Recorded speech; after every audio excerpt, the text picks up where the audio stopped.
I know you talked before the first game about seeing how the new guys were going to perform under the lights Yep. of game action. What did you learn just from that first game? Obviously that they played fast and they were ready and they compete hard. They love playing. They have a lot of passion, and the things that we hoped happened did. You know, obviously to start out the way we did defensively and then to have a punt block for a touchdown was a great start. Mm-hmm.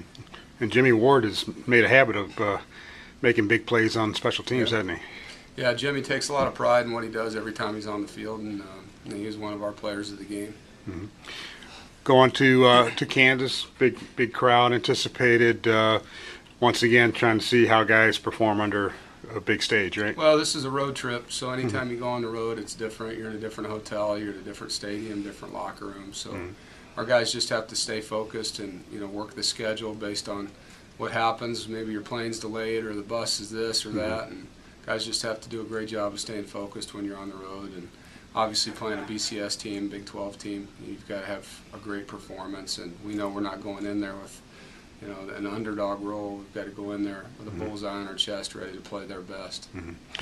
How key is the offensive line? You've got a big line, a veteran line that's going to dictate a lot, right? I think it's huge to have, in my opinion, no matter what you do, if you win up front on both sides of the ball, you've got a chance. And if our offensive line and defensive line continue to do what they did a week ago, we could have a heck of a season. But, that's one game, and so each week it's a new set of stunts, a new set of blitzes, a new set of personnel that they've got to try to block, and that's what we'll do. Are you going to have any guys available who weren't available the first game, or any guys out because of injuries? Stephen O'Neal will be available. Defensive end didn't play last week because he was still repairing or coming off a repaired shoulder from a season ago, and so we'll have him back in the mix. And Frank Boenzi's back; he's off of an injury as well, and he's ready to play. So we added 2 D linemen.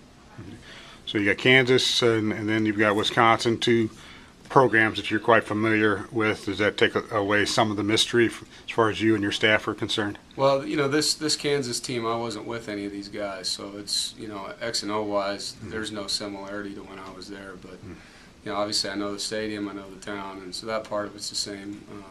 A lot more familiarity, obviously, with Wisconsin because it's the same staff that I worked with that's still there and the same players. So, that'll be next week's deal that we'll talk about. But as far as KU, it's just like playing Army from when I don't know anybody on that staff that I've worked with. So it'll be a fun game, and it's fun to go back home, and I grew up right by there.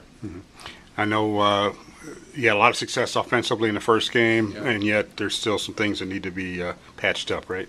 Sure, you can't turn the ball over, and we had 3 offensive penalties, so those are things we want to correct and make sure that we take care of the ball to protect our defense and be opportunistic every chance we can. You still have family back in Kansas? My mother lives there, so and her family's got 8 brothers and sisters on it, so all my uncles and aunts and their children and their children. So we have a lot of family that live in the state of Kansas and Missouri. This will be a business trip, I'm sure. It is. We just had a team meeting and talked about the importance of traveling the right way and being focused, and that, even though you feel like you're ready for the game, there's always more and more you can do to be more mentally ready. Great. Good luck, Coach. Thanks a lot.